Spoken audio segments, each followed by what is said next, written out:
Hello, नमस्कार. आनंदी कट्ट्यावर मी जयंत ठोंबरे आपल्या सर्व श्रोत्यांचं मनपूर्वक स्वागत करतो.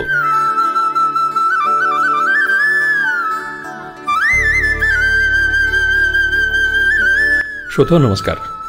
इटलीमधील व्हेनिस शहरातील एका कॉफी शॉपमध्ये मी मित्रासोबत बसलो होतो. आम्ही गप्पा आणि कॉफीचा आस्वाद घेत होतो. तेवढ्यात एक माणूस आला आणि आमच्या समोरील टेबलवर बसला. त्यानं वेटरला बोलवलं आणि ऑर्डर दिली 2 कॉफी, एक माझ्यासाठी आणि एक त्या भिंतीसाठी. माझ्या मनात उत्सुकता निर्माण झाली. मी त्या व्यक्तीकडे पाहू लागलो. वेटरने त्याला 1 कॉफी आणून दिली. बिल मात्र 2 कॉफीचे घेतले. त्या व्यक्तीने 2 कॉफीचे बिल दिले आणि तो निघून गेला. लगेच वेटरने एक चिठ्ठी त्या भिंतीवर चिटकवली आणि ओरडला, 1 कॉफी ऑफ कप. आम्ही तिथेच गप्पा मारत बसलो. तेवढ्यात आणखीन 2 जण तिथे आले. त्यातल्या एकाने 3 कॉफीची ऑर्डर दिली. दोघांनी 1-1 कॉफी घेऊन 3 कॉफीचे पैसे दिले. मग पुन्हा वेटरने काहीतरी लिहिलेला कागदाचा तुकडा तिथे चिटकवला आणि पुन्हा तेच ओरडला. आमच्यासाठी हे एक नवलच होतं. आम्ही कॉफी संपवली आणि बिल देऊन बाहेर पडलो. काही दिवसांपूर्वी पुन्हा एकदा त्याच कॉफी शॉपमध्ये जाण्याचा योग आला. आम्ही कॉफीचा आनंद घेत असतानाच एक गरीब दिसणारी व्यक्ती आली आणि समोरील टेबलवर बसली.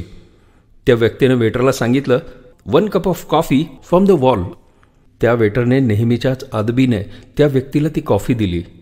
त्या व्यक्तीने त्या कॉफीचा आस्वाद घेतला आणि बिल न देताच ती व्यक्ती निघून गेली. हे सगळं पाहून मी आश्चर्यचकित झालो.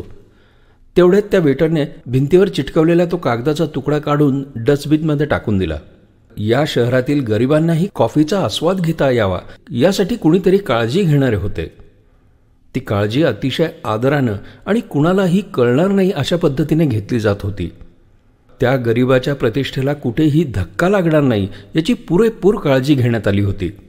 नकळत आमचे डोळे पाणावले. कारण ज्या गरिबाला कॉफी प्यावीशी वाटली होती तो खिशामध्ये पैसे नसतानाही आला होता. त्याला कुणाकडेही हात पसरावे लागले नाहीत आणि कुणाकडे याचना करण्याचीही वेळ आली नाही. एवढंच काय, हे दान कुणी दिलंय याची सुद्धा कल्पना नव्हती. त्याचवेळी आपण कुणाला दान देणार आहोत याची कल्पनाही नसते. पण त्याला नक्की ठाऊक असतं की हे सत्पात्री दान आहे. मी पाहिलेली जगातली ही सर्वात सुंदर भिंत आहे. किती छान. देणाऱ्याला अभिमान किंवा अहंकार नाही आणि खरोखरच गरजू घेणाऱ्याला संकोच किंवा कमीपणाची भावना नाही. अशा असंख्य भिंती समाजामध्ये निर्माण होऊन एक सशक्त समाज निर्माण होण्याची गरज आहे, नाही का? आणि मग विंदांच्या कवितेच्या ओळीनुसार देणाऱ्यानं देत जावे, घेणाऱ्यानं घेत जावे. देणाऱ्यानं देत जावे, घेणाऱ्यानं घेत जावे. घेता घेता घेणाऱ्यानं देणाऱ्याचे हात घ्यावे.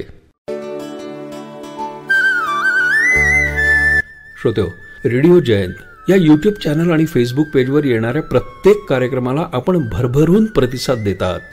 आपले लाईक्स, आपले कॉमेंट्स आम्हाला प्रेरणा आणि प्रोत्साहन देत आहेत. आता एक छोटीशी विनंती. आपल्याला जसा हा आनंद या कार्यक्रमातून मिळाला, मग ते अभिवाचन असो, आनंदी कट्ट्यासारखा कार्यक्रम असो किंवा व्यक्त अव्यक्त, आपल्याला आवडलेला प्रत्येक कार्यक्रम तुम्ही नक्की शेअर करा आणि आपल्याला जो आनंद झालाय तो आपल्या मित्रांना, नातेवाईकांना आणि आप्तेष्टांना सुद्धा मिळू द्या. आवडलेला प्रत्येक कार्यक्रम जरूर शेअर करा आणि आपल्या आनंदात, आपल्या सुखात, आपल्या समाधानात आपले मित्र, नातेवाईक, आप्तेष्टांना सुद्धा सामील करून घ्या.